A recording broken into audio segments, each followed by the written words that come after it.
শুভ বিকাল বন্ধুরা, কেমন আছো তোমরা? আমি দেখো সাজুগুজু করে কর্তাকে নিয়ে স্টেশনে চলে এসেছি। তো আমরা যাচ্ছি কল্যাণীতে। এবার ট্রেনের খবর হয়নি বলে সামনের দিকেই যাচ্ছি। তো আমরা সামনেই উঠি, যেহেতু কল্যাণীতে ওখান থেকে নেমে সামনে একটুখানি হাঁটতে হয়। আর যেতে যেতে সাইডে গান হচ্ছিল, খুব ভালো লাগছে শুনতে, যেহেতু আমার মনের মতো গান, ওই জন্য শুনছিলাম, ভালো লাগছে। আর কর্তামশাই ওই যে সামনে, আমি পিছনে টুকুস টুকুস করে হাঁটছি। ও তো লম্বা মানুষ, আগে আগে পা ফেলে চলে যায়, আর আমি ডাকলাম, শুনতে পাইনি, হাসছি আমি আবার। হ্যাঁ, তো তোমরা কেমন আছো বলো, কার কেমন কাটছে? ওয়েদারটা খুব ভালো, খুব ভালো লাগছে।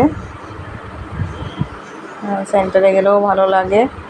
আচ্ছা বন্ধুরা, টাটা, বাই বাই, আবার পরে কথা হবে, ভালো থেকো।